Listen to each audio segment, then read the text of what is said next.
ഇന്ന് നമുക്ക് സിദ്ധാർത്ഥ് കേന്ദ്ര കഥാപാത്രത്തിലെത്തുന്ന മിസ് യു എന്ന തമിഴ് സിനിമയുടെ കഥ നോക്കിയാലോ. കഥയുടെ ചുരുക്കം എന്തെന്നാൽ, ആക്സിഡന്റ് സംഭവിച്ച് 2 വർഷത്തെ ഓർമ്മ നഷ്ടമായ നായകൻ ആ ഓർമ്മ ഒരിക്കലും തിരിച്ചു വരില്ല എന്ന് ഡോക്ടർ വിധിയെഴുതും. MLAയും മകനുമായിട്ട് നായകനൊരു പ്രശ്നമുണ്ട്. അവർ കാരണമാണ് നായകൻ ആ ഒരു ആക്സിഡന്റ് സംഭവിച്ചതും. എന്തായിരിക്കും ആ പ്രശ്നം? പിന്നീട് നായകൻ റിക്കവറായി വന്നപ്പോൾ ഒരു പെൺകുട്ടിയെ പരിചയപ്പെടും. ആദ്യ കാഴ്ചയിൽ തന്നെ നായകൻ അവളെ ഒരുപാട് ഇഷ്ടമായി. എന്നാൽ നായകനെ നേർക്കുനേർ കണ്ടപ്പോൾ അവൾ ഞെട്ടിപ്പോകും. എന്തായിരിക്കും നായകനും ആ പെൺകുട്ടിയും തമ്മിലുള്ള ബന്ധം? പിന്നീട് നായകന് ഓർമ്മ തിരിച്ചു കിട്ടിയോ എന്നൊക്കെ അറിയാൻ എങ്കിൽ നമുക്ക് വേഗം സിനിമയുടെ കഥയിലേക്ക് കടക്കാം. വീഡിയോയിലേക്ക് കടക്കുന്നതിന് മുൻപ് വീഡിയോ കാണുന്നവർ ഒന്ന് ലൈക്ക് ചെയ്തിട്ട് കാണാൻ മറക്കരുതേ. സിനിമയുടെ തുടക്കത്തിൽ മിനിസ്റ്ററിന്റെ ആളുകൾ നായകനായ വാസുവിന്റെ വീട്ടിൽ വന്ന് പ്രശ്നമുണ്ടാക്കുകയാണ്. വീട്ടിൽ അച്ഛനും അമ്മയും മാത്രമായിരുന്നു ഉണ്ടായിരുന്നത്. അവർ പറയും, ഇനി നിങ്ങളുടെ മകൻ ഞങ്ങളോട് പ്രശ്നമുണ്ടാക്കാൻ വന്നാൽ അവനെ എന്ത് ചെയ്യുമെന്നറിയില്ല, അതുകൊണ്ട് അവനോടൊന്ന് സൂക്ഷിച്ചോളാനായും പറയും. എന്നാൽ വാസുവിന്റെ അച്ഛനാണെങ്കിൽ അവനെ കൊണ്ട് ഇനി നിങ്ങൾക്ക് ഒരു പ്രശ്നവും ഉണ്ടാകില്ലെന്നും വാക്ക് കൊടുക്കുകയും ചെയ്തു. എന്നാൽ മിനിസ്റ്റർ പറഞ്ഞിട്ടല്ലായിരുന്നു ആ ആളുകളൊക്കെ അവിടെ പോയി പ്രശ്നമുണ്ടാക്കിയത്. മിനിസ്റ്ററിന്റെ മകൻ പറഞ്ഞിട്ടാണ് പ്രശ്നമുണ്ടാക്കിയത്. അതറിഞ്ഞ മിനിസ്റ്റർ ആണെങ്കിൽ മകനെ ഒരുപാട് വഴക്ക് പറയും. ഇനി നീ അവന്റെ കാര്യത്തിൽ ഒന്നും ഇടപെടരുത്, അവന്റെ കാര്യം ഞാൻ നോക്കിക്കോളാമെന്ന് മിനിസ്റ്റർ മകനോട് പറയുന്നു. അതിനുശേഷം കാണിക്കുന്നത് നായകനായ വാസുവിനെയാണ്. വാസു ഇപ്പോൾ ഉള്ളത് ബാംഗ്ലൂരാണ്. ബാംഗ്ലൂരിൽ ഒരു കോഫി ഷോപ്പിലിരുന്ന് കോഫിയൊക്കെ കുടിച്ചതിനു ശേഷം വാസു പുറത്തേക്ക് ഇറങ്ങുന്ന സമയത്തായിരുന്നു അവന്റെ കൂട്ടുകാരനായ ബാല ഫോൺ വിളിച്ചതും. അച്ഛനെയും അമ്മയെയും മിനിസ്റ്ററിന്റെ ആളുകൾ ചെന്ന് വിരട്ടിയ കാര്യം വാസുവിനോട് പറയും. അത് കേട്ട് ദേഷ്യം വന്ന വാസുവാണെങ്കിൽ മിനിസ്റ്ററിനെ കാണുവാനായിട്ട് അവിടെ നിന്ന് പുറപ്പെടുകയായിരുന്നു. ഇനി ഞാൻ നോക്കിക്കൊള്ളാമെന്ന് പറഞ്ഞിട്ടാണ് അവൻ പോകുന്നതും. പ്രശ്നമാകുമെന്ന് അന്നേ ബാലയ്ക്കും വീട്ടുകാർക്കും അറിയാമായിരുന്നു. എന്നാൽ വരുന്ന വഴിയിൽ അവന്റെ കാർ ആക്സിഡന്റ് ആകും. ഒരു ലോറി കാറിൽ വന്ന് ഇടിക്കുകയാണ് ചെയ്തത്. യഥാർത്ഥത്തിൽ അത് ചെയ്യിച്ചത് മിനിസ്റ്റർ ആയിരുന്നു. മിനിസ്റ്ററിനെ എങ്ങനെയും വാസുവിനെ കൊല്ലണമെന്നായിരുന്നു. പക്ഷെ ഭാഗ്യത്തിന് വാസു മരണപ്പെട്ടില്ല. ഒരു കുഴിയിൽ കിടന്ന വാസുവിനെ എല്ലാവരും ചേർന്ന് ഹോസ്പിറ്റലിലേക്കും എത്തിച്ചു. കുറച്ചു കഴിഞ്ഞതും ബാലയ്ക്കൊരു കോൾ വരും. അത് വാസു ആയിരുന്നില്ല വിളിച്ചത്. വാസു ഹോസ്പിറ്റലിൽ അഡ്മിറ്റ് ആണെന്ന് പറഞ്ഞ് നാട്ടുകാരായിരുന്നു വിളിച്ചതും. ഉടനെ തന്നെ ബാലയും വാസുവിന്റെ മറ്റു കൂട്ടുകാരും അച്ഛനും അമ്മയും ചേർന്ന് ഹോസ്പിറ്റലിലേക്കും എത്തും. അവിടെ എത്തുന്ന സമയത്ത് വാസുവിനൊരു വലിയ സർജറി തന്നെ നടക്കുകയാണ്. അവന്റെ തലയ്ക്ക് കാര്യമായ പരിക്ക് പറ്റിയിരുന്നു. സർജറി എല്ലാം കഴിഞ്ഞ് വാസുവിനെ റൂമിലേക്ക് മാറ്റി. ഡോക്ടറാണെങ്കിൽ വാസുവിനോട് ഓരോ കാര്യങ്ങളൊക്കെ ചോദിക്കുന്നുണ്ട്. നിന്റെ മൊബൈൽ നമ്പർ എന്താണെന്ന് ചോദിക്കുന്ന സമയത്ത് അവൻ മറ്റൊരു മൊബൈൽ നമ്പറാണ് പറഞ്ഞത്.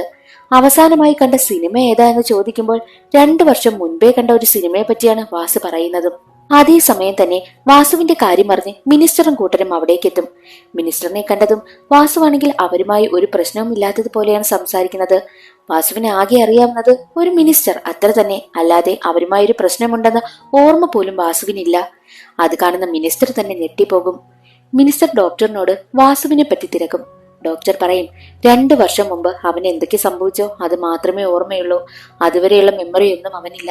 അതൊരിക്കലും തിരിച്ചു വരത്തുമില്ല. തിരിച്ചു വരുന്നത് കുറച്ച് റിസ്ക് ആണെന്നും പറയും.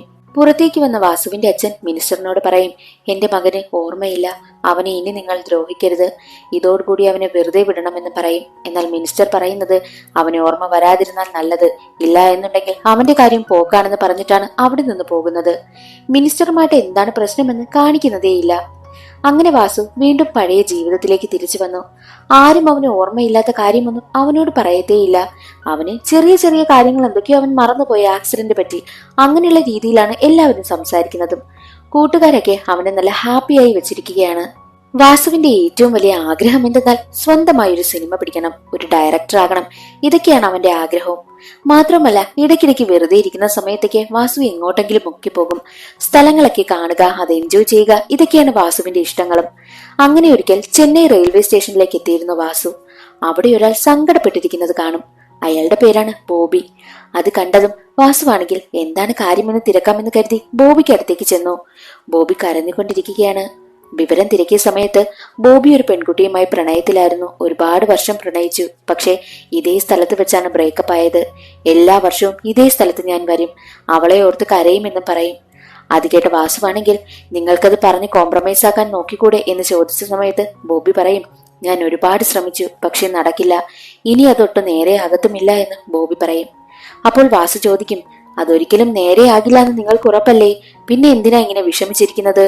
ഇതിൽ നിന്നെല്ലാം പുറത്തു വരണം, ജീവിതം ഇനിയും മുന്നോട്ട് കിടക്കുന്നതല്ലേ ഉള്ളൂവെന്ന് വാസു ബോബിയോട് പറഞ്ഞു. വാസുവിന്റെ വാക്കുകൾ ബോബിക്ക് കുറച്ച് ഊർജം കിട്ടിയതുപോലെയായി.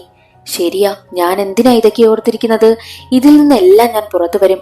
ഞാൻ പുതിയൊരു ജീവിതം ജീവിക്കാൻ പോകുന്നുവെന്നും വാസുവിനോട് ബോബി പറഞ്ഞു.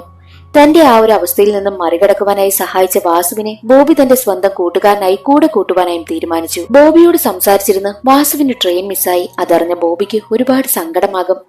സാരമില്ല, എനിക്ക് സമാധാനം കിട്ടുന്ന എങ്ങോട്ടെങ്കിലും പോയാൽ മതി, അല്ലാതെ ഇന്ന സ്ഥലത്ത് തന്നെ പോകണമെന്നൊന്നും എനിക്ക് നിർബന്ധമില്ല എന്നും വാസു പറയും. അത് കേട്ട ബോബിയാണെങ്കിൽ, എങ്കിലൊരു കാര്യം ചെയ്യ്, എന്നോടൊപ്പം വാ, ഞാൻ ബാംഗ്ലൂരേക്ക് പോവുകയാണെന്നും പറയും. അത് കേട്ട വാസുവാണെങ്കിൽ, അപ്പോൾ കരയാൻ വേണ്ടിയിട്ടാണോ ബാംഗ്ലൂരിൽ നിന്നും ചെന്നൈയിലേക്ക് വന്നത് എന്നൊക്കെ പറഞ്ഞ് രണ്ടുപേരും ചിരിക്കും. അങ്ങനെ ബോബി വാസുവിനെയും കൂട്ടി തന്റെ കാറുള്ള സ്ഥലത്തേക്ക് പോയി. രണ്ടുപേരും കാറിൽ കയറി അടുത്ത ദിവസം ബാംഗ്ലൂരേക്കും എത്തുകയായിരുന്നു. അവർ നേരെ പോയത് ബോബിയുടെ അപ്പാർട്ട്മെന്റിലേക്കായിരുന്നു. അപ്പാർട്ട്മെന്റിന് മുന്നിൽ മുസ്ലിം വേഷം ധരിച്ച കുറെ പെൺകുട്ടികൾ ചേർന്ന് എന്തൊക്കെയോ സമരം വിളിക്കുകയായിരുന്നു. അതിലൊരു പെൺകുട്ടിയെ കണ്ടതും വാസുവിന് അവളോട് ആദ്യ കാഴ്ചയിൽ തന്നെ പ്രണയം തോന്നും. വാസു അവളെ തന്നെ നോക്കി നിൽക്കുകയാണ്. അതിനുശേഷം രണ്ടാളും ഫ്ളാറ്റിലേക്കും എത്തി. എത്ര ദിവസം വേണമെങ്കിലും വാസുവിന് ഇവിടെ താമസിക്കാമെന്നും ബോബി വാസുവിനോട് പറഞ്ഞു. ഈ ബോബിയാണെങ്കിൽ സ്വന്തമായൊരു കോഫി ഷോപ്പ് നടത്തുന്നുണ്ട്. അവിടേക്ക് വാസുവിനെയും കൂട്ടിക്കൊണ്ടു പോകും. എന്നാൽ അന്നേ ദിവസം തന്നെ അപ്പാർട്ട്മെന്റിൽ ഒരു മീറ്റിംഗ് നടക്കുന്നതിനാൽ വാസുവിനെയും കൂട്ടി ബോബി അവിടേക്ക് പോകും. അവിടെയുള്ള എല്ലാ താമസക്കാരും മീറ്റിംഗിൽ പങ്കെടുക്കുവാനായി ഉണ്ടായിരുന്നു. അതിന്റെ മെയിൻ ആള് പറയും, ഇവിടെ പെറ്റ്സിനെ ഒന്നും വളർത്താനായി പറ്റില്ല. അവിടെ ഒരു കുഞ്ഞിന്റെ കയ്യിൽ അവന്റെ ഡോഗ് ഇരിക്കുന്നത് കണ്ടിട്ടാണ് അയാൾ അങ്ങനെ പറഞ്ഞതും. മാത്രമല്ല, ഫ്ളാറ്റിന്റെ റിനോവേഷൻ സംബന്ധിച്ച് 1000 രൂപ എല്ലാവരും എക്സ്ട്രാ അടച്ചു കൊടുക്കണമെന്നും പറയും. എന്നാൽ ആ ഹെഡിന്റെ തീരുമാനത്തെ ഒരു പെൺകുട്ടി എതിർക്കും. അവൾ ആരെന്നാൽ മുസ്ലിം വേഷമൊക്കെ ധരിച്ച് പ്രശ്നമുണ്ടാക്കിയ പെൺകുട്ടിയിലെ അവൾ തന്നെയാണ്. അവൾ യഥാർത്ഥത്തിൽ മുസ്ലിം ഒന്നുമല്ല, അവളുടെ പേര് മഹാലക്ഷ്മി. അവൾ പറയും, ഞങ്ങൾക്ക് 1000 രൂപയൊന്നും എക്സ്ട്രാ അടയ്ക്കാനൊന്നും പറ്റില്ല. പിന്നെ പെറ്റിനെ വളർത്തുന്നത് അത് ഓരോരുത്തരുടെ ഇഷ്ടമല്ലേ, അവർ വളർത്തുന്നതിന് നിങ്ങൾക്ക് എന്താ കുഴപ്പം? അതിന്റെ കാര്യം അവരല്ലേ നോക്കുന്നത് എന്ന് പറയുമ്പോൾ ആ ഹെഡ് പറയും, നിങ്ങൾ ഇവിടെ വാടകയ്ക്കല്ലേ താമസിക്കുന്നത്, പിന്നെ ഈ കാര്യത്തിലേക്ക് നിങ്ങൾ എന്തിനാ ഇടപെടുന്നത് എന്ന് ചോദിക്കുന്ന സമയത്ത്, ഞങ്ങളും ഇവിടെ കാശ് തന്നിട്ട് തന്നെയാ താമസിക്കുന്നതെന്നും അവൾ പറയും. അവൾ എതിർത്ത് സംസാരിക്കുന്നതെല്ലാം വാസു ശ്രദ്ധിക്കുന്നുണ്ടായിരുന്നു. വാസുവിന് അവളോടുള്ള ഇഷ്ടം കൂടി വന്നുകൊണ്ടേയിരുന്നു. അടുത്ത ദിവസം ബോബിയുടെ കോഫി ഷോപ്പിലേക്ക് മഹാലക്ഷ്മി ഒരു ക്ലയന്റിനെയും കൂട്ടി വരും. മഹാലക്ഷ്മിക്ക് കോഫിയൊന്നും വേണ്ടായിരുന്നു, പക്ഷേ ക്ലയന്റിന് ഫിൽറ്റർ കോഫി വേണം. ഫിൽറ്റർ കോഫിക്കുള്ള സെറ്റപ്പ് ഒന്നും ബോബിയുടെ കടയിലില്ലായിരുന്നു. എന്നാൽ വാസുവാണെങ്കിൽ, ഞാൻ ഇപ്പോൾ റെഡിയാക്കി തരാമെന്ന് പറയും. വാസുവിന് അതൊക്കെ എങ്ങനെ അറിയാമെന്ന് ബോബി ചോദിക്കും. വാസുവിന് ഏറ്റവും ഇഷ്ടം ഫിൽറ്റർ കോഫി തന്നെയായിരുന്നു. അതവന് ഉണ്ടാക്കി കൊടുക്കുകയും ചെയ്തു. അവിടെ വെച്ച് മഹാലക്ഷ്മി വാസുവിനെ കാണും. വാസുവിനെ കണ്ടതും അവൾ ഞെട്ടി അവനെ നോക്കുകയാണ്. അവർ രണ്ടുപേരും തമ്മിൽ എന്താണ് ബന്ധമെന്നറിയത്തേയില്ല. എങ്ങനെ മഹാലക്ഷ്മിക്ക് അവനെ അറിയാം എന്നൊക്കെ വഴിയെ മനസ്സിലാകും.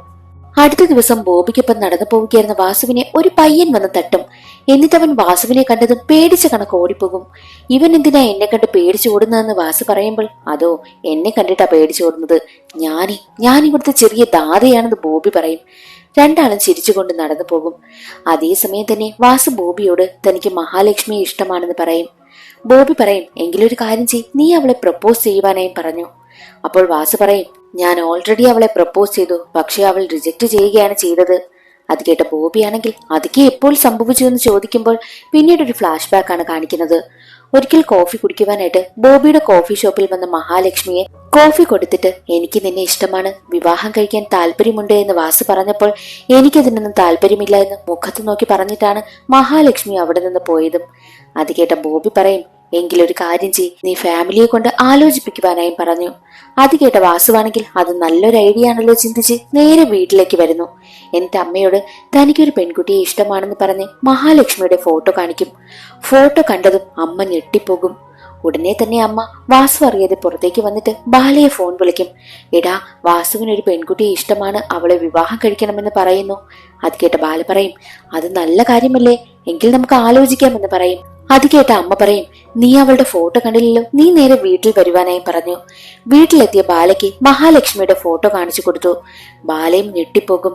ഈ ഒരു വിവാഹം നടക്കത്തില്ല, ഈ പെൺകുട്ടിയാണെങ്കിൽ ഞങ്ങൾ സമ്മതിക്കത്തില്ല എന്നും വീട്ടുകാരും ബാലയും എല്ലാം വാസുവിനോട് പറഞ്ഞു. അവളും നീയുമായി ഒരിക്കലും സെറ്റ് ആകില്ല എന്ന് പറയുമ്പോൾ അതിനൊരു കാരണം കാണുമല്ലോ, അത് പറയുവാനായി വാസു പറയും. പിന്നീട് ഒരു ഫ്ലാഷ് ബാക്ക് ആണ് കാണിക്കുന്നത്. വാസുവിന്റെ അച്ഛന്റെ ഏറ്റവും അടുത്ത ഫ്രണ്ടിന്റെ മകളായിരുന്നു ഈ മഹാലക്ഷ്മി. ഒരിക്കൽ വാസു ഒരു ബസ്സിൽ പോവുകയായിരുന്നു. അതേ ബസ്സിൽ തന്നെയാണ് മഹാലക്ഷ്മിയും കയറിയത്. സ്ത്രീകൾക്കുള്ള സീറ്റിലായിരുന്നു അന്ന് വാസു ഇരുന്നതും. അതിന് മഹാലക്ഷ്മി ഒരുപാട് പ്രശ്നമുണ്ടാക്കി. വേറെ ഒരു സീറ്റും ഒഴിവില്ലാത്തതിനാൽ വാസുവിനൊപ്പം ഇരിക്കുവാനായിട്ട് ബസ്സുകാരൻ പറയുന്നു. എന്നാൽ ഒരു പുരുഷനടുത്തിരിക്കുന്നത് മഹാലക്ഷ്മിക്ക് അത്ര ഇഷ്ടമേ അല്ലായിരുന്നു. അവൾ വീട്ടിലുള്ളവരെയും കൂട്ടുകാരെയും ഒക്കെ വിളിച്ചിട്ട് താനൊരു ആണിനടുത്തായിരിക്കുന്നത് എന്നുള്ള കാര്യമൊക്കെ പറഞ്ഞ് വാസുവിനെ വല്ലാതെ ഇറിറ്റേറ്റ് ചെയ്തുകൊണ്ടേയിരുന്നു. സ്ത്രീകൾ ഇരിക്കുന്ന സീറ്റിലാണ് വാസു ഇരിക്കുന്നതെന്ന് പറഞ്ഞ് അവന് വല്ലാതെ അവൾ ടോർച്ചർ ചെയ്തു. വാസുവിനാണെങ്കിലും മഹാലക്ഷ്മിയോട് ദേഷ്യമാണ് ഉണ്ടായതും. അതിനുശേഷം വീട്ടിലെത്തിയ വാസുവിന് പെൺകുട്ടിയെ നോക്കിയെന്ന് പറഞ്ഞ് ഫോട്ടോ കാണിച്ചത് മഹാലക്ഷ്മിയുടേതായിരുന്നു. ആ ഫോട്ടോ കണ്ടതും ഇവളുമായി ഞാൻ ഒരിക്കലും സെറ്റാകില്ല എന്ന് തന്നെ അവൻ പറയും. എന്നാൽ അവന്റെ കൂട്ടുകാരെല്ലാം പറയും, നീ ഒരു കാര്യം ചെയ്, അന്നൊരു ആ ഒരു പ്രശ്നം നടന്നതല്ലേ ഉള്ളൂ, ഇന്ന് വൈകുന്നേരം ഒരു ഫംഗ്ഷൻ നടക്കുന്നുണ്ട്, നീ വന്ന് അവളെ ഒന്ന് കാണ്, ചിലപ്പോൾ നിങ്ങൾ തമ്മിൽ സംസാരിക്കുമ്പോൾ നിങ്ങൾക്ക് ഇഷ്ടമായാലോ എന്ന് കൂട്ടുകാർ പറയും. വൈകിട്ടൊരു ഫാമിലി ഫംഗ്ഷൻ നടക്കുന്നതിൽ മഹാലക്ഷ്മിയും ഫാമിലിയും ഒക്കെ ഉണ്ടായിരുന്നു. അതിൽ പങ്കെടുക്കുവാനായിട്ട് കൂട്ടുകാർ വാസുവിനെ നിർബന്ധിച്ചു കൊണ്ടുപോകും. എന്നാൽ അതേസമയം മഹാലക്ഷ്മി കൊച്ചു കുട്ടികളോടൊക്കെ കളിച്ചുകൊണ്ട് നിൽക്കുകയായിരുന്നു. അത് കണ്ട വാസുവാണെങ്കിൽ അവളെ തന്നെ നോക്കി നിൽക്കും. ഇനി പറ, നിനക്ക് അവളെ ഇഷ്ടമായോ? അപ്പോൾ അവൻ പറഞ്ഞ മറുപടി, എനിക്ക് ഇഷ്ടമായില്ല, അവളുമായി ഞാൻ സെറ്റ് ആകില്ല. 25 വയസ്സുണ്ടായിട്ടും 5 വയസ്സുള്ള കുട്ടികളോടൊപ്പമാണ് അവൾ കളിക്കുന്നത്. ഇങ്ങനെയുള്ള ഇവളെ കല്യാണം കഴിച്ചു കഴിഞ്ഞാൽ എന്റെ ജീവിതം നല്ലതാകുവാനൊന്നും പോകുന്നില്ല എന്ന് വാസു പറയും. എന്നാൽ അച്ഛനും അമ്മയും അവനെ ഒരുപാട് നിർബന്ധിക്കും. ഞങ്ങൾക്ക് ആ കുട്ടിയെ ഒരുപാട് ഇഷ്ടമായി, അവളോടൊപ്പം നിന്റെ ജീവിതം നല്ലതായിരിക്കുമടാ എന്നൊക്കെ അച്ഛൻ പറയും. അങ്ങനെ കൂട്ടുകാരുടെയും അച്ഛന്റെയും നിർബന്ധത്തിന് വഴങ്ങി അവൻ പെണ്ണ് കാണുവാനായിട്ട് പോവുകയായിരുന്നു. പോകുന്ന വഴിയിലാണെങ്കിൽ അവന്റെ കാറാണെങ്കിൽ ഒരാളിനെ വന്ന് ഇടിക്കുകയാണ്. അയാൾ തറയിലേക്ക് വന്ന് വീഴും. അയാളുടെ മിസ്റ്റേക്ക് ആയിരുന്നു അത്. കാറിൽ നിന്നും പുറത്തിറങ്ങിയ വാസുവും കൂട്ടുകാരും അയാളെ പിടിച്ചെഴുന്നേൽപ്പിക്കും. അപ്പോഴേക്കും മഹാലക്ഷ്മി ഓടി വരും. മഹാലക്ഷ്മിയുടെ അച്ഛനായിരുന്നു അത്. നിങ്ങൾ ശ്രദ്ധയില്ലാതെ ഓടിച്ചത് കൊണ്ടാണ് എന്റെ അച്ഛൻ ഇങ്ങനെ സംഭവിച്ചതെന്ന് പറഞ്ഞ് അവൾ വാസുവിനോട് ചൂടാകും. അതെ, എന്റെ പ്രശ്നമല്ല, നിന്റെ അച്ഛൻ നോക്കാതെ എടുത്ത് ചാടിയിട്ടാണെന്ന് വാസു പറയും. രണ്ടുപേരും തമ്മിൽ വാക്ക് തർക്കമുണ്ടാകുന്നു. അത് വലിയ വഴക്കിലാണ് അവസാനിച്ചത്. അക്കാര്യമെല്ലാം കൂട്ടുകാരിപ്പോൾ പ്രസന്റിൽ വാസുവിനോട് പറയുകയാണ്. അത് കാരണമാണ് നീ മഹാലക്ഷ്മിയെ വേണ്ടെന്ന് വെച്ചതെന്നും കൂട്ടുകാർ പറയും. അതാണോ പ്രശ്നം? ഓക്കെ എന്ന് വാസുവും പറയും. അതേസമയം തന്നെ വീടിന് പുറത്ത് ആരോ കോളിംഗ് ബെൽ അടിക്കുകയായിരുന്നു. വാസു ചെന്ന് നോക്കിയപ്പോൾ അവനെ ബാംഗ്ലൂരിൽ വെച്ച് തട്ടിയിട്ട് പോയ ആ ഒരു പയ്യനുണ്ടല്ലോ, അവനായിരുന്നു. നീയല്ലേ എന്നെ തട്ടിയത്? നീ എന്നിട്ടെന്താ എന്നെ കണ്ട് പേടിച്ചു ഓടിയത് എന്ന് ചോദിക്കുമ്പോൾ, ഞാൻ പേടിച്ചു ഓടിയതൊന്നുമല്ല ചേട്ടാ, ആൽബം തരാനായിട്ട് വന്നതാ. ആൽബം തരാൻ ഒരുപാട് ലേറ്റ് ആയപ്പോൾ ചേട്ടൻ എന്നെ വഴക്ക് പറഞ്ഞല്ലോ എന്ന് കരുതിയാണ് ഞാൻ അവിടെ നിന്ന് മാറിപ്പോയതെന്നും അവൻ പറഞ്ഞു. എന്നാൽ ആൽബം കൊടുക്കുവാനായിട്ട് കൂട്ടുകാർ സമ്മതിച്ചില്ല. കൂട്ടുകാർ ഉടനെ തന്നെ വാസുവിനെ അവിടെ നിന്ന് മാറ്റുവാനായി ശ്രമിച്ചു. എന്നാൽ വാസുവിനാണെങ്കിൽ ആ ആൽബം എന്താണെന്ന് അറിയണം. അവൻ എല്ലാവരെയും മാറ്റിയിട്ട് ആൽബം പിടിച്ചു വാങ്ങി നോക്കുന്ന സമയത്ത് അവന്റെയും മഹാലക്ഷ്മിയുടെയും വിവാഹ ഫോട്ടോയായിരുന്നു അത്. ഇവർ രണ്ടുപേരും വിവാഹം കഴിച്ചിരുന്നു. വാസു ആൽബവും കല്യാണ വീഡിയോയും ഒക്കെ എടുത്തിട്ട് നോക്കും. എന്നിട്ട് വാസു ചോദിക്കും, നിങ്ങളല്ലേ പറഞ്ഞത് ഞാനും അവളും തമ്മിൽ സെറ്റ് ആയില്ല എന്ന്, പിന്നെ എങ്ങനെയാ അത് സംഭവിച്ചത് എന്ന് ചോദിക്കുമ്പോൾ, അന്നൊരു ആക്സിഡന്റ് സംഭവിച്ചില്ലേ, അതിലൂടെയാണ് നിങ്ങൾ സെറ്റ് ആയതെന്നും പറയും. പിന്നീട് ഒരു ഫ്ലാഷ് ബാക്ക് ആണ് കാണിക്കുന്നത്. അന്ന് ആ ഒരു ആക്സിഡന്റ് നടന്നില്ലേ, അതിനുശേഷം മഹാലക്ഷ്മിയുടെ അച്ഛനെയും കൊണ്ട് ഹോസ്പിറ്റലിലേക്ക് പോയി. തലയ്ക്ക് ചെറിയൊരു പരിക്ക് പറ്റിയിരുന്നു. കൂടെ വാസുവിന്റെ അച്ഛനും ഉണ്ടായിരുന്നു. അച്ഛന്റെ കൂട്ടുകാരനാണല്ലോ അത്. അവിടെ വെച്ച് തല സ്കാൻ ചെയ്ത് ഡോക്ടർ പറയും, ആക്സിഡന്റിൽ നിങ്ങൾക്കൊരു പ്രശ്നവുമില്ല, പക്ഷെ വേറൊരു കുഴപ്പമുണ്ട്, നിങ്ങൾക്ക് ബ്രെയിൻ ട്യൂമർ ആണ്, എത്രയും വേഗം ഓപ്പറേഷൻ നടത്തണമെന്നും പറയും. അത് കേട്ടതും മഹാലക്ഷ്മിയുടെ അച്ഛന് ആകെ വിഷമം. തന്റെ മകളുടെ വിവാഹം പോലും കഴിഞ്ഞില്ല, ഇവളുടെ കാര്യമൊന്നും നടക്കാതെ എനിക്ക് എന്തെങ്കിലും സംഭവിച്ചു പോയാലോ എന്ന ടെൻഷനായിരുന്നു അച്ഛന്. അത് കേട്ട വാസുവിന്റെ അച്ഛൻ പറയും, നീ ഒന്നുകൊണ്ടും പേടിക്കണ്ട, എന്റെ മകനുമായിട്ടുള്ള വിവാഹം നടത്തുവാനായിട്ടും വാസുവിന്റെ അച്ഛൻ പറഞ്ഞു. മനസ്സില്ലാ മനസ്സോടെ മഹാലക്ഷ്മിയും അതിന് സമ്മതിച്ചു. അങ്ങനെ എല്ലാവരുടെയും അനുഗ്രഹത്തോടു കൂടി രണ്ടാളുടെയും വിവാഹം കഴിഞ്ഞു. പിന്നീടുള്ള ദിവസങ്ങളിലെല്ലാം മഹാലക്ഷ്മി വല്ലാതെ വാസുവിനെ ഡിസ്റ്റർബ് ചെയ്യുന്നതായി അവന് തോന്നി. എന്തെന്നാൽ മഹാലക്ഷ്മി പാട്ടൊക്കെ പ്രാക്ടീസ് ചെയ്യുമായിരുന്നു. അത് രാവിലെ ഉറങ്ങിക്കിടക്കുന്ന വാസുവിന് വല്ലാതെ ബുദ്ധിമുട്ടായി. ദിവസങ്ങൾ കഴിയുന്തോറും അവർക്കിടയിലെ പ്രശ്നം കൂടിക്കൂടി വന്നുകൊണ്ടേയിരുന്നു. ചെറിയ കാര്യത്തിന് പോലും രണ്ടാളും എപ്പോഴും വഴക്കായിരുന്നു. അങ്ങനെയിരിക്കെ ഒരു ദിവസം വാസു തന്റെ കൂട്ടുകാരനായ കാർത്തിയെ വീട്ടിലേക്ക് കൂട്ടിക്കൊണ്ടുവന്നു. കാർത്തിയോടൊപ്പം ഒരു പെൺകുട്ടിയും ഉണ്ടായിരുന്നു. അവൻ പ്രണയിക്കുന്ന പെണ്ണായിരുന്നു അത്. രണ്ടുപേരും അടുത്ത ദിവസം രജിസ്റ്റർ മാരേജ് ചെയ്യാൻ തീരുമാനിച്ചിരിക്കുകയായിരുന്നു. ഇന്നൊരു ദിവസം ഇവരിവിടെ കാണും, നാളെ ഇവർ രജിസ്റ്റർ ചെയ്യാൻ പോവുകയാണെന്ന് പറഞ്ഞ് അവരെ മഹാലക്ഷ്മിക്ക് മുന്നിൽ പരിചയപ്പെടുത്തി. അതിനുശേഷം ആ പെൺകുട്ടിയെ അവിടെ ആക്കിയിട്ട് വാസുവും കൂട്ടുകാരൻ കാർത്തിയും കൂടി പുറത്തു പോവുകയായിരുന്നു. പെൺകുട്ടിയാണെങ്കിൽ തന്റെ അച്ഛനെയും അമ്മയും ഓർത്ത് വിഷമിച്ചിരിക്കുന്നത് കണ്ട മഹാലക്ഷ്മിയാണെങ്കിൽ, എന്താ നീ സങ്കടപ്പെട്ടിരിക്കുന്നത്, വീട്ടിലുള്ളവരെ പറ്റി ആലോചിച്ചാണോ എന്ന് ചോദിക്കും. തിരികെ എത്തിയ വാസുവും കാർത്തിയും ആ പെൺകുട്ടിയെ അവിടെ കാണില്ല. മഹാലക്ഷ്മിയുടെ വിവരം തിരിക്കിയ സമയത്ത്, അതോ ഞാൻ ആ പെൺകുട്ടിയോട് നീ നിന്റെ അച്ഛനെയും അമ്മയും പറ്റി ഒന്ന് ആലോചിച്ചോ എന്ന് ചോദിച്ചു. അവൾ വീട്ടുകാരെ പറ്റി ആലോചിച്ച് കരഞ്ഞുകൊണ്ടാണ് ഈ വീട്ടിൽ നിന്നും പോയതെന്നും പറയും. അത് കേട്ട് കാർത്തിക്ക് ഒരുപാട് ദേഷ്യമായി. കാർത്തി പറയും, അവളുടെ വീട്ടുകാർക്ക് വേറെ ഒരു പ്രശ്നവുമില്ല, ജാതിയായിരുന്നു പ്രശ്നം. അതാ ഞങ്ങൾ രജിസ്റ്റർ ചെയ്യാൻ തീരുമാനിച്ചത്. നീ എല്ലാം കുളമാക്കിയില്ലേ എന്നൊക്കെ പറഞ്ഞ് വാസുവിനോട് ദേഷ്യപ്പെട്ടാണ് കാർത്തി അവിടെ നിന്നും ഇറങ്ങിപ്പോയതും. അത് കേട്ടതും വാസുവിന് ആകെ ദേഷ്യം. വാസു മഹാലക്ഷ്മി ഒരുപാട് വഴക്ക് പറഞ്ഞു. എന്നിട്ട് വാസു മഹാലക്ഷ്മിയെ അടിക്കുവാനായിട്ട് കൈയോങ്ങും. പക്ഷെ അടിക്കില്ല. അവൻ അവിടെ നിന്നും ഇറങ്ങിപ്പോവുകയും ചെയ്തു. നേരെ അവൻ കൂട്ടുകാരുടെ അടുത്തേക്കാണ് എത്തിയത്. ഞാൻ അന്നേ നിങ്ങളോട് പറഞ്ഞില്ലേ, ഞാനും അവളും തമ്മിൽ സെറ്റാകില്ല എന്ന്. ഇപ്പോൾ ഞാൻ അവളെ അടിക്കാൻ കൈയോങ്ങി. ഇനിയും അവളോടൊപ്പം ജീവിച്ചാൽ ഞാൻ എന്തൊക്കെ ചെയ്യുമെന്ന് എനിക്കറിയത്തില്ല.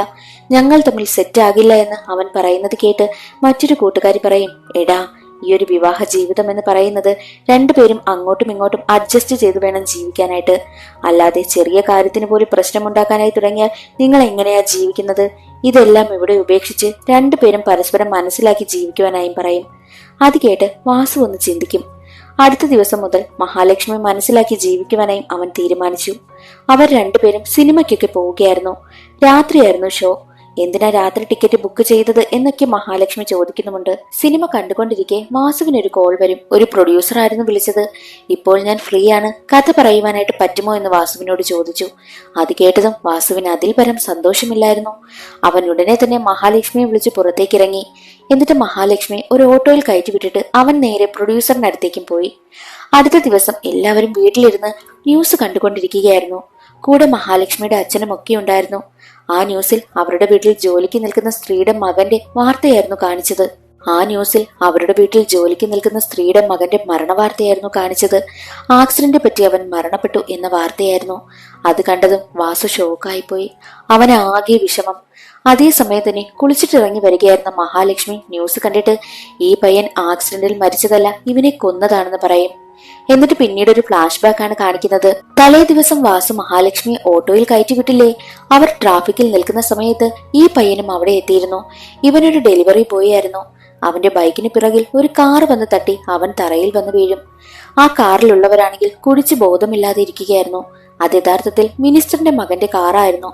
ഈ പയ്യൻ ഉടനെ തന്നെ കാറിലുള്ളവരോട് പോയി പ്രശ്നമുണ്ടാക്കും.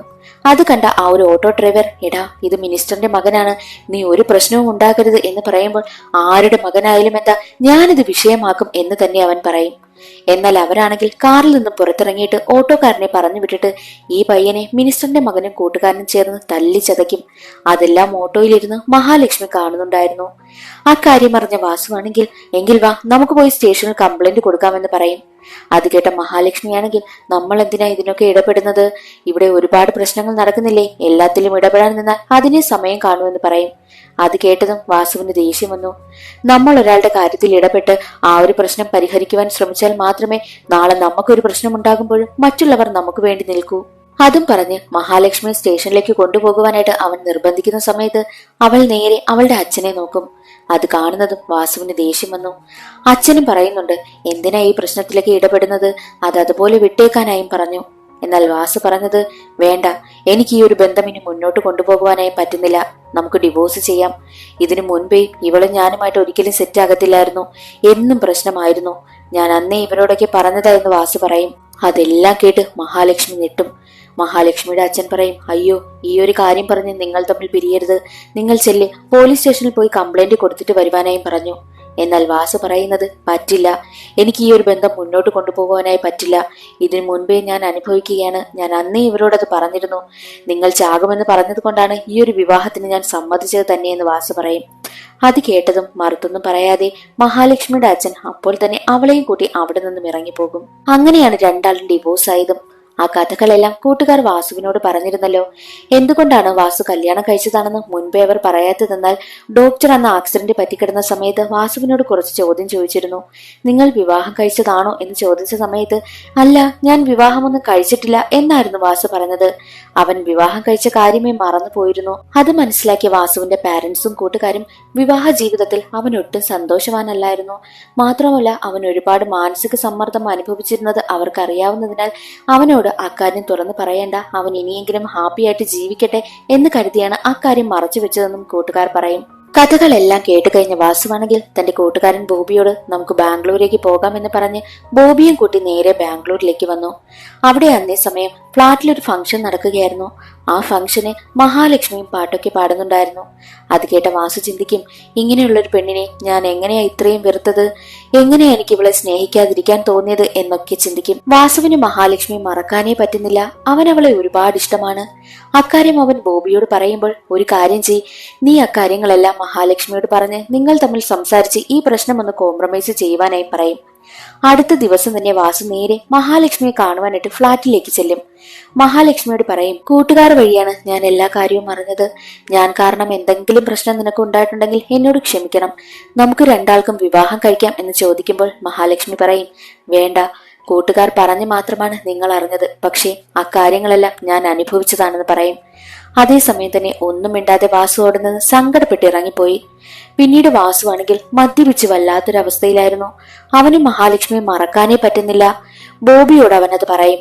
എന്നാൽ ബോബി അവനെ സമാധാനിപ്പിക്കാൻ നോക്കുമ്പോൾ, കൂട്ടുകാർ പറഞ്ഞല്ലേടാ ഞാനിതൊക്കെ അറിഞ്ഞത്, പക്ഷെ അവൾ അതെല്ലാം യഥാർത്ഥത്തിൽ അനുഭവിച്ചതല്ലേ, അവളും ഒരുപാട് പ്രശ്നങ്ങൾ എന്നെ കാരണം അനുഭവിച്ചില്ലേ എന്നൊക്കെ പറഞ്ഞ് സങ്കടപ്പെടുകയാണ് വാസു. അന്നേ ദിവസം വാസു ബോബിയുടെ ഫ്ളാറ്റിൽ നിന്നും പോകുവാനായി ഇറങ്ങുകയാണ്. അപ്പോൾ അവിടേക്ക് മഹാലക്ഷ്മിയുടെ കൂട്ടുകാരി വരും. മഹാലക്ഷ്മിയുടെ ജീവൻ ആപത്താണെന്നാണ് കൂട്ടുകാരി പറഞ്ഞത്. പിന്നീട് അവൾ ഒരു കഥ പറയും. ഒരു ഫ്ലാഷ് ബാക്കിലൂടെയാണ് അത് കാണിക്കുന്നത്. അന്ന് വാസു ആണെങ്കിലോ മഹാലക്ഷ്മിയുമായി പിണങ്ങിയതിനു ശേഷം വീണ്ടും കേസ് കൊടുക്കുവാനായി പോലീസ് സ്റ്റേഷനിലേക്ക് പോയിരുന്നു. ആ പയ്യൻ ആക്സിഡന്റ് പറ്റി മരിച്ചതല്ല, കൊലപാതകമാണ്, ഞാനതിന്റെ ദൃക്സാക്ഷിയാണെന്നും വാസു പറഞ്ഞു.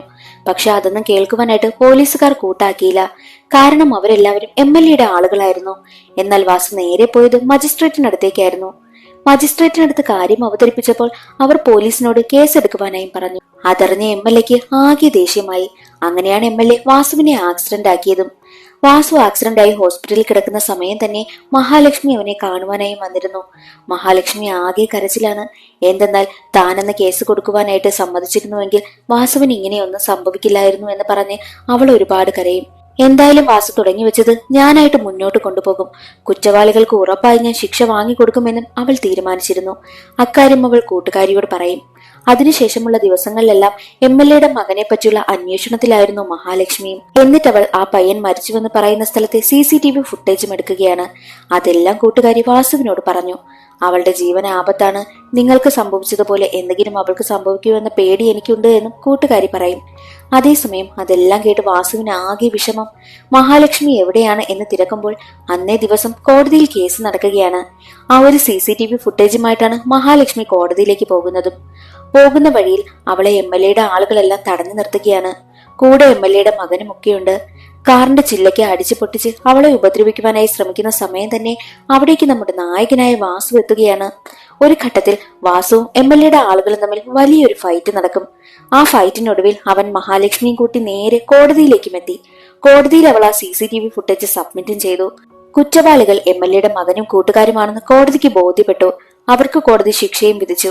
എല്ലാം കഴിഞ്ഞ് പുറത്തിറങ്ങിയപ്പോൾ മരിച്ചുപോയ ആ ഒരു പയ്യന്റെ അമ്മയ്ക്ക് ഒരുപാട് സന്തോഷമായി. അവർ മഹാലക്ഷ്മിയോട് വന്ന് നന്ദിയൊക്കെ പറയും. നിങ്ങൾ രണ്ടുപേരും ഇങ്ങനെ പിരിഞ്ഞ് ജീവിക്കേണ്ടവരല്ല, നിങ്ങൾ ഒരുമിച്ച് സന്തോഷത്തോടെ ജീവിച്ചൂടെ എന്ന് ആ അമ്മ ചോദിക്കുന്ന സമയത്ത് അതിനൊരു മറുപടിയും കൊടുക്കാതെ മഹാലക്ഷ്മി നടന്നു പോകും.